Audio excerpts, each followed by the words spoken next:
잘 지내셨죠? 네, 날씨가 많이 더워져서 우리 진수는 계속 부채질을 하고 있네. 일찍 와 그러니까 알았지? 어, 존이라는 젊은 청교도 목사님이 있었습니다. 1937년에 신대륙에 지금 미국이죠. 신대륙의 꿈을 안고 미국 땅을 찾아왔습니다. 새로운 땅에서 새로운 꿈을 펼쳐보자 하는 그 꿈을 가지고 찾아간 것이죠.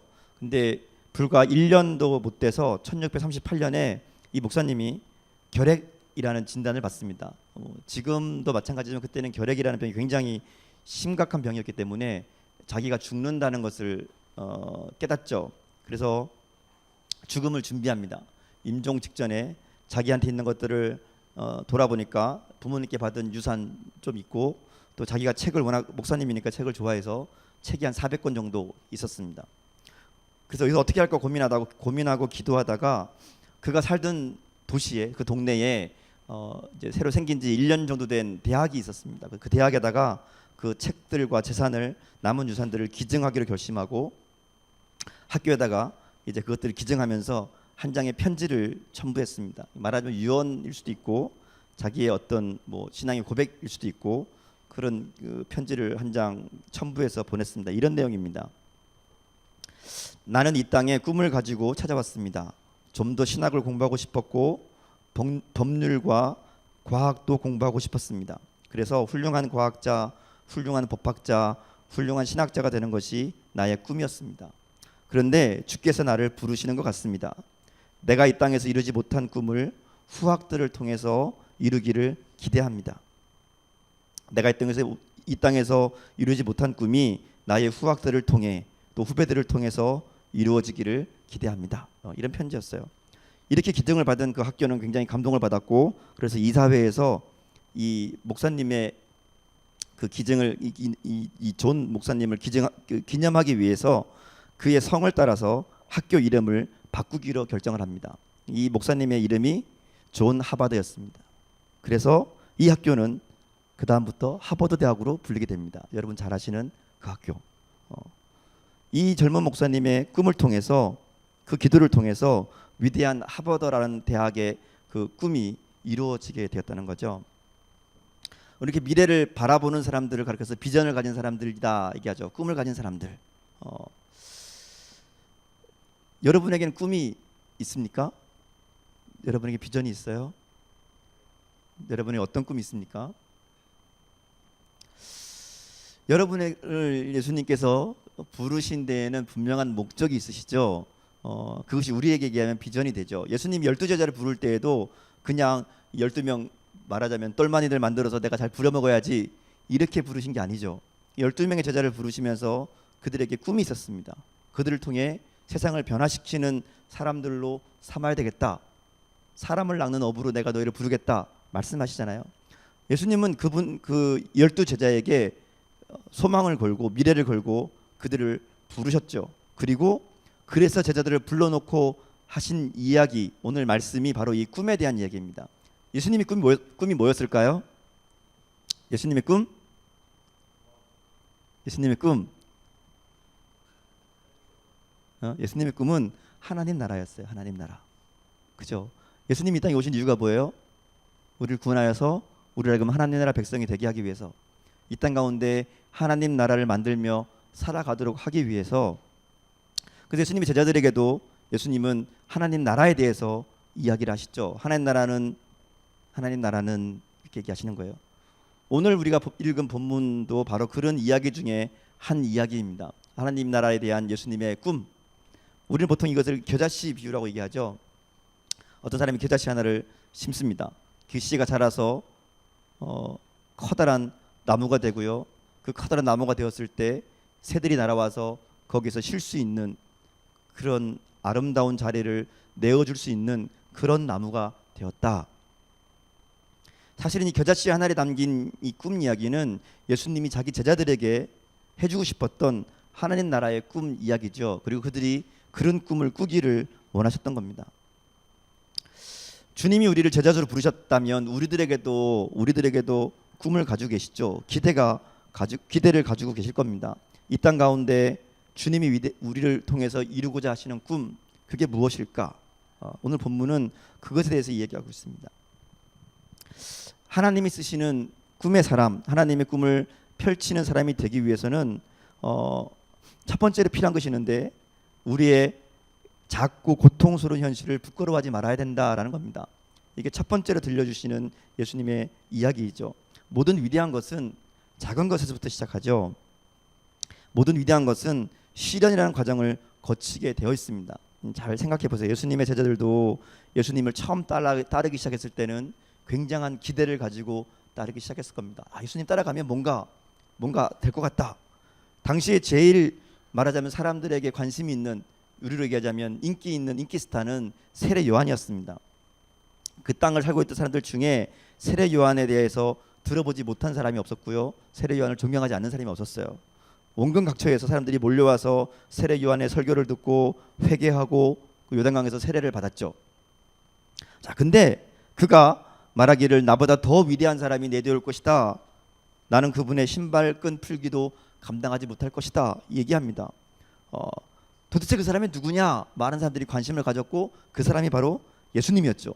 예수님이 짠 하고 나타나시니까 사람들이 세례요한에게 따랐던 제자들까지도 예수님에게 따라올 정도로 많은 사람들의 기대와 관심을 받게 됩니다.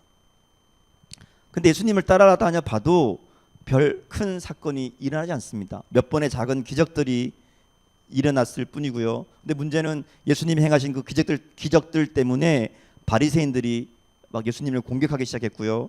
예수님과 예수님의 제자들이 궁지에 몰리기 시작했습니다. 예수님 따라다니면서 전도도 해봤지만 별로 믿는 사람이 없었어요. 오늘 이 겨자씨의 하나의 비유를 언급하고 있는 다른 본문, 마가복음이지만 다른 본문 누가복음에 보면, 누가복음 13장에 보면 이런 얘기가 나와요. 제자들이 예수님께 나와서 이렇게 묻습니다. 선생님, 아무리 전도해도 따르는 사람이 많지 않습니다. 아무리 전도를 해도 사람들이 많이 따르지 않습니다. 왜 그렇죠? 이렇게 물어봐요. 이렇게 할 정도로 사실 예수님에 대한 제자들의 이 영향력은 굉장히 미미했죠. 큰 사건도 일어나지 않고요. 혹시 오히려 반대와 핍박에 부딪히죠. 지난주에 본 것처럼 예수님의 가족들까지 예수님을 찾아와서 반대하는 것처럼 보인다는 거죠. 예수님 따라다니는 게 과연 승산이 있을까? 예수님을 따라다니는 것이 내 인생의 보탬이 될까? 이런 마음들이 제자들에게 이게 생겨나기 시작했다는 겁니다. 그럴 때 예수님께서 제자들을 불러놓고 하나님 나라의 꿈을 이야기하십니다. 자, 그게 오늘 얘기예요. 야, 봐라, 겨자씨는 작다. 근데 이 작은 게 다가 아니다. 이 작은 현실을 부끄러워할 필요가 없다. 왜냐하면 이 겨자씨가 자라나듯이 우리에게는 미래가 있기 때문이다. 이게 예수님이 들려주시는 꿈 이야기였다는 겁니다. 예수님께서 이런 얘기를 하시는 이유는 아무것도, 어떤 위대한 것도 갑자기 어느 날 순간 큰 일이 갑자기 딱 일어나지는 않는다는 거죠. 자, 그래서 예수님께서 이 겨자씨 얘기를 하기 전에 한 가지 이야기를 더 하세요. 오늘 비유 26절부터 29절까지 보면 또 하나 이야기가 더 있죠. 씨를 뿌리고 그 씨가 자라는 비유를 얘기해 주십니다.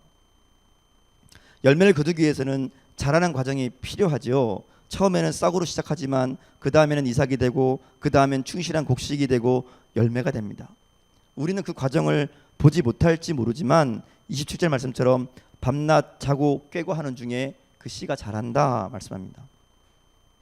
근데 말씀을 잘 보면 어떤 생각이 드는가 하면, 그러면 하나님 나라가 그렇게 저절로 자라는 씨 같은 거라면 하나님 나라는 우리가 노력하는 것하고 별 상관없이 진행되고 있다라는 것처럼 느껴진다는 거죠. 우리가 생각할 때 하나님 나라가 오는 것은 여러분이 하게 달렸습니다. 여러분이 열심히 전도하고 열심히 이 말씀 읽고 기도하고 그러면 하나님 나라가 여러분에게 이루어질 겁니다. 예수님이 이렇게 얘기하시는 게 아니라는 거죠. 예수님 뭐라고 하는가 하면, 농부가 씨를 뿌려놓고 자고 깨고 하는 동안에 씨가 자라는 것과 같다, 이렇게 얘기하는 거예요. 특별하게 하는 게 없어도 자연스럽게 씨가 자라는 것처럼 하나님 나라는 그렇게 이루어진다, 이렇게 말씀하신다는 거죠. 여러분 농사 안 지어봤죠? 농사를 지어본 사람은 이 농사가 힘든 줄 아는데 농사를 안 지어봐서, 그래서 농사를 지으면 씨를 심고 물도 줘야 되고 퇴비도 줘야 되고 또 자라려면 김도 매주고 잡초도 뽑아주고 많은 일들이 있죠. 근데 그저 밤낮 자는 동안에, 밤에 자고 낮에 깨는 동안에 씨가 자란다라는 말은 농사를 지어본 적이 없는 사람 말 같다는 거죠. 예수님께서 농부의 수고를 몰라서 이렇게 말씀하셨을까? 아니라는 거죠. 이 말씀의 의미는 농부가 아무리 수고해도 농사가 그 농부의 수고만으로 되는 게 아니라는 거죠. 농부가 씨를 자랄 수 있도록 도움을 줄 수 있지만 그것을 자라게 할 수는 없다는 겁니다. 여러분 씨를 심고 싹을 틔워본 적 있나요? 요즘 보니까 초등학교 숙제라고 하더라고요. 콩 이렇게 물 주는 거. 그거 보면 싹이 정말 신기하게 자라요. 그냥 콩에서 아무것도 안 해도 저 혼자 싹이 트고 자라난다는 거죠. 예수님 말씀하신 게 바로 그거예요. 그 생명의 신비, 자라는 것들의 위력을 얘기합니다. 그래서 그걸 강조하다 보니까 농부가 하는 일이 그저 아무것도 아닌 것처럼 보이죠. 근데 예수님이 말씀하시는 핵심은 그렇게 자라난다는 거예요. 하나님 나라는. 예수님을 따르는 사람도 많았지만 그 당시에 예수님을 따르던 사람들은 굉장히 적은 사람들, 그리고 특별히 부자나 능력 있는, 권력 있는 사람들도 아니고 그냥 정말로 별 볼 일 없는 사람들이 예수님을 따랐습니다. 그런 사람들을 데리고 무슨 하나님 나라 일을 하겠느냐고 말하는 사람들도 있었을 거예요. 제자들이나 가까운 사람들 중에서도 그들이 하고 있는 노력에 비해서 성과가 나지 않는 것을 보면서 이래가지고서 어떻게 하나님 나라를 이루겠습니까? 걱정할 수도 있었다는 거죠. 예수님께서는 그런 사람들에게, 그런 마음을 가진 사람들에게 이 얘기하시는 거예요. 농부가 씨를 심어놓고 땅을 믿고 잠을 자듯이, 그리고 깨듯이 이렇게 푸근한 마음으로 기다려야 된다는 거죠. 자고 일어나고 하루가 가고 한 해가 가는 것이 허송세월인 것 같아도 우리가 모르는 사이에 하나님 나라는 그렇게 잘하고 있다라는 희망을 말씀하신다는 거예요. 어쩌면 오늘 우리 삶이 이거랑 비슷하지 않을까 싶어요. 열심히 노력하고 살고 있다고 생각하는데 어느 순간 보면 인생이 허무하다고 느낄 수 있다는 거죠. 아무것도 이룬 게 없다는 절망감으로 자신의 삶을 돌아볼 수도 있습니다. 최선을 다하고 열심히 준비한 것들이 정말 황당하게도 쓸모없는 것들이 될 수도 있고요. 어떨 때는 잘못 준비한 것이 될 수도 있습니다. 자신이 세운 계획대로 뜻대로 되지 않을 때도 있고, 그래서 때로는 실패하고 허탈한 심정이 되기도 하죠. 그래서 스스로의 모습에서 실망하고 낙심하기도 합니다. 근데 여러분, 냉정하게 생각해 보면 여러분은 이제 인생을 막 시작한 사람들입니다. 그죠? 이제 막 시작한 사람들이에요. 사실 이렇게 얘기하면 어떻게 할지 모르죠. 여러분 지금까지 살아온 인생은 인생이랄 것도 없어요. 힘들고 어려운 시간들을 보냈다고 생각할 수도 있지만 어쩌면 그것은 냉정하게 얘기하면 인생을 살아온 것이 아니라 인생을 살기 위해 자라온 것뿐이란 거죠. 이제부터 시작인 거, 이제부터. 그러니까 지금 우리 현재의 모습에 마음을 둘 필요가 없다는 거죠. 여러분 말하자면 이제 막 씨를 뿌리고 있는 상황인 거예요. 그 씨가 여러분 안에서 싹이 나고 자라고 열매 맺게 될 것이라는 거죠. 그리고 그 일을 하나님께서 하신다는 거예요. 우리는 그저 때에 따라 농부가 할 일을 하면 된다는 거죠. 이렇게 말하면 또 어떤 사람들은 아니 그러면 우리는 아무것도 안 해도 하나님이 다 알아서 하시겠네요. 이렇게 꼭 삐딱한 생각을 하는 사람이 있어요. 근데 본문을 잘 보면요, 이렇게 돼 있습니다. 28절을 보면 땅이 스스로 열매를 맺되 처음에는 싹이요, 다음에는 이삭이요, 그 다음에는 이삭의 충실한 곡식이다 얘기합니다. 하나님 나라는 한 방에 이루어지는 어떤 대박 같은 게 아니에요. 오늘 비 말씀대로 그것이 아주 자연스럽게 단계적으로 이루어진다는 거죠. 처음에는 싹이고, 그 다음에는 이삭이고, 그 다음에는 속이 꽉 찬 열매들이 맺힌다는 거죠. 그래서 하나님의 나라는 이렇게 단계마다 그 단계에 맞게 열심히 그 매 단계를 소중히 여기며 한 단계 한 단계를 거쳐 나간 다음에야 이루어진다는 거죠. 그게 두 번째 진리입니다. 우리가 신앙생활하는 이유도 이것이죠. 그것은 단계적으로 저절로 이 땅에 이루어지는 하나님의 나라를 소망하는 가운데 우리에게 주어진 그 시간들을 소중하게 여기면서 그때그때 맺어야 될, 그때그때 해야 될 일들을 감당해 나가는 거, 이게 신앙생활이라는 겁니다. 처음에는 싹이고, 그 다음에는 이삭이고, 그 다음에는 꽉 찬 열매를 얻도록 하루하루 충만하게 살라는 것이죠. 오늘 예수님 말씀하시는 것은 하나님의 나라가 우리 삶 가운데 어떻게 이루어지느냐 그걸 알려주시는 거예요. 저절로 이루어지는 게 하나님 나라니까 나는 아무것도 할 게 없다는 게 아니라 나에게 주어진 그 삶의 목들을 단계마다 실천하며 살아가야 된다는 거죠. 여러분, 농부가 이 열심히 그 일을 해야 되는 이유가 또 하나 있어요. 여러분 생각해 보세요. 농부가 싹을 나게 하고 자라게 하고 열매를 맺게는 못하지만 그 일들을 자기가 뭐 어떻게 할 수 있어서 하는 게 아니라 자들로 되는 거지만 그 열매를 거두는 거는 농부예요. 그렇죠? 그 열매를 먹는 거는 농부죠. 왜냐하면 농부가 거기에 참여하거든요. 씨를 뿌리고 물을 주고 풀을 뽑고 곡식을 거둡니다. 그리고 그 일들을 통해 자기는 열매를 맺게 하지는 못하지만 그러나 그 열매를 자기가 가지게 된다는 겁니다. 거기에 참여하지 않으면 열매는 있지만 그게 내 열매가 되지는 않죠. 하나님 나라는 하나님께서 우리 가운데 이루어 주시지만 우리가 그 일에 동참할 때, 그 일에 참여할 때 그 열매가 우리의 것이 된다는 거예요. 내가 하나님 나라를 누리며 살 수 있게 된다는 말입니다. 자, 이렇게 저절로 자라는 씨를 통해서 하나님 나라가 우리에게 어떻게 이루어지는지를 말씀하신 다음에 예수님 하신 얘기가 겨자씨 이야기예요. 오늘 본문 겨자씨. 예수님을 따르는 제자들은 아무것도 이루지 못하는 것 같은 현실을 바라보면서 예수님께 불평했을지도 몰라요.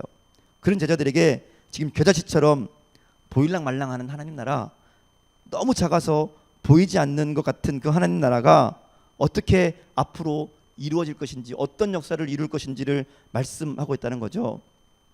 그 보일랑말랑하는 작은, 그 작아서 보이지 않을 정도의 조그만 그 예수님의 복음, 그 예수님의 복음이 이제 앞으로 어떤 역사를 이룰 것인지를 말씀하셨고요. 그리고 그 말씀대로 그 예수님의 복음은 오늘날 전 세계로 퍼져나가며 생명의 역사를 만들어가고 있잖아요. 아마 우리 가운데 그런 생각하는 사람이 있을지도 몰라요. 신앙생활 열심히 하면 뭐하나, 별로 달라진 것도 없는데 예수 잘 믿는다고 잘 사는 것도 아니고 맨날 뭐 우리 교회 언니 오빠들 보니까 다 그냥 그렇게 사는 것 같고 예수 믿는다고 잘 사는 것 같지도 않고 좋은데 취직하는 것 같지도 않고 목사님 얘기 들어보니까 예수 믿는다고 뭐 복 받는 것 같지도 않고, 그죠? 돈도 안 되는 일, 힘들게만 하는 일 해서는 뭐하나, 그런 생각 들 수 있죠. 열심히 또 신앙생활 해도 나는 항상 제자리인데 이걸 계속 해야 되나, 여전히 말씀 있는 거 싫고 기도하는 거 싫고 억지로 하는 것도 지쳤고. 신자들도 그런 생각하죠. 내가 이놈들을 또 언제까지 교회 오라 그래야 되나, 교회 오라고 하는 것도 지치고, 이거 초등학생들도 아니고 맨날 지 신앙 지가 알아서 하는 거지, 맨날 오라 그래야 되고 가라 그래야 되고 일찍 오라 그래야 되고 말씀 보자 그래야 되고, 그냥 내가 뭐 할 일 없어서 저한테 신경 쓰는 줄 아나, 뭐 이런 마음, 그지 순장들? 제자들도 그랬을 거라는 거죠. 내가 이걸 해야 되나, 이게 하는 게 맞나, 이걸 계속 해야 되나, 그만두고 떠나는 게 나은 게 아닌가. 그때 예수님이 들려주신 이야기가 겨자씨 이야기라는 거예요. 예수님의 꿈, 하나님 나라의 꿈. 겨자씨의 꿈은 오늘 우리에게도 동일한 약속이죠.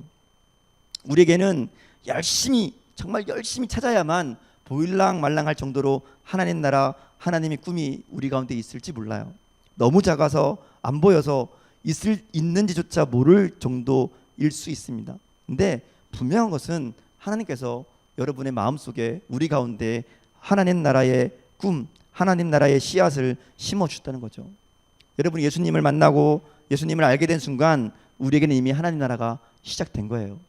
없는 것처럼 보일지 모르지만 여러분의 마음속에는 하나님 나라의 씨앗이 심겨져 있다는 거죠. 그리고 저절로 자라는 씨의 비유와 같이 하나님께서 그 나라를 자라나게 하실 겁니다. 우리가 보게 될 하나님 나라는 우리의 상상을 초월하는 엄청난, 그래서 하나님은 우리를 통해서 놀라운 하나님의 역사를 이루어 가실 거라는 거죠. 이게 오늘 예수님께서 들려주시는 겨자씨 이야기의 의미입니다. 현실이 불투명하고 고통스럽고 우리에게 있는 것들이 별거 없어 보이지만 우리를 위해 준비하신 것들이 있다는 거죠. 복음서에 보면 예수님의 제자들이 이제 간질병 걸린 어린아이를 고치려고 씨름하다가 못 고치죠. 그때 예수님이 오셔서 보시니까 제자들이 물어보죠. 선생님, 왜 우리가 이 아이를 고칠 수 없습니까? 라고 물어보죠. 예수님 뭐라 그래요? 뭐라 그래요? 너희의 믿음이 작기 때문이다.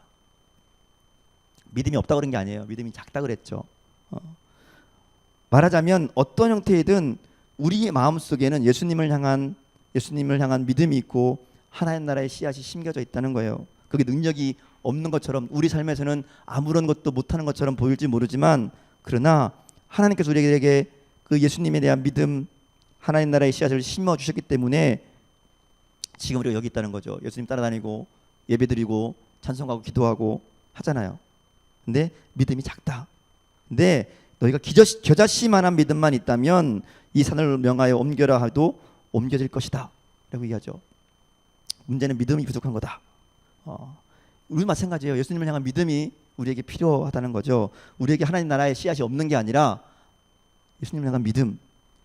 그래서 우리는 못하지만 주님은 하시고요. 주님을 통해서 우리는 불가능해 보이는 일들을 이루어 가신다는 거죠. 내 인생을 내가 보면 참 별거 없고 불투명하고 내세울 게 없을 것 같지만, 희망이 없어 보일 수도 있지만, 주님이 나와 함께 하시면 그럼 우리 인생은 달라진다는 거예요. 이 믿음이 있으면 우리는 달라진다는 거죠. 예수님 우리에게 말씀하시는 겨자씨의 꿈이 바로 그런 의미입니다. 그러면 예수님께서 우리에게 보여주시는, 우리가 이루기를 원하시는 하나님 나라는 어떤 나라일까? 우리가 그렇게 꿈꿔야 되는, 우리가 바라야 될 하나님 나라가 어떤 나라일까? 그것은 우리의 성장이 이웃에게 축복이 될 것이라는 기대입니다. 우리는 지금 작지만 반드시 성장하고 변화해 나갈 거예요. 하나님께서 우리를 자라게 하실 겁니다. 그리고 어느 날 나의 삶이 이웃들에게 축복이 될 것이라는 것을 예수님 말씀하신다는 거죠. 어려운 시기를 넘어서고 점점 자라서 이웃에게 축복을 나눠줄 수 있는 사람, 그런 가정, 그런 교회가 될 것을 꿈꾸라는 얘기입니다. 이것이 겨자씨 꿈이죠. 작은 씨지만 언젠가 그 씨가 자라서 나무가 되고 그 나무에 새들이 날아와서 쉴 수 있는 곳, 그래서 나의 주변에 있는 사람들이 나에게 와서 쉼을 얻고 나의 영향을 통해 그들에게 꿈을 주고 그들에게 축복을 나눠주는 그런 인생이 될 것이라는 기대감을 가지라는 거예요. 하나님께서 우리들에게 그런 꿈을 품고 계시다는 거죠. 하나님께서 아브라함에게 축복할 때 하신 말씀이 뭐예요? 너는 복의 근원이 될 것이다 라는 거죠. 축복을 받아서 자기만 누리는 자가 되는 것이 아니라 축복의 통로가 되라는 거죠. 내가 축복을 받아서 다른 사람을 축복하는 사람으로, 다른 사람에게 축복을 나눠주는 사람으로 쓰임받을 수 있다면 그게 얼마나 더 큰 축복이 되겠습니까? 하나님 나라는 나만 누리고 나만 들어가라고 부르신 것이 아니죠. 어쩌면 우리가 그 꿈의 결과들을 우리가 누리지 못할 수도 있어요. 우리가 우리 삶을 통해 하나님께서 이루시는 그 꿈들을 다 바라보지 못할 수도 있죠. 제가 처음에 말씀드린 그 하바드 목사님처럼. 그런데 하나님께서는 우리에게 주신 그 꿈들을 언젠가는 반드시 열매가 맺히게 할 것이라는 거죠. 그리고 우리는 그 하나님 나라를 함께 꿈꾸고 함께 만들어간 그런 하나님의 충성스러운 사람들로 남게 될 것이고 하나님 나라를 누리게 될 것이라는 겁니다. 예수님이 말씀하신 겨자씨 하늘의 꿈, 이 세상을 변화시키는 그 하나님 나라의 꿈이 여러분의 꿈이 됐으면 좋겠어요. 여러분의 인생을 통해 하나님이 어떻게 역사하실지를 기대하고 내 인생을 통해 정말 축복의 통로로 삼으시는, 그래서 겨자씨 같이 지금의 내 모습은 연약하고 부담것 없지만 그러나 나를 통해, 내 인생을 통해 정말 많은 사람들의 힘을 주고 그들에게 축복의 통로가 될 수 있는 그 꿈이 나를 향한 하나님의 꿈이라는 것을 우리가 기억하고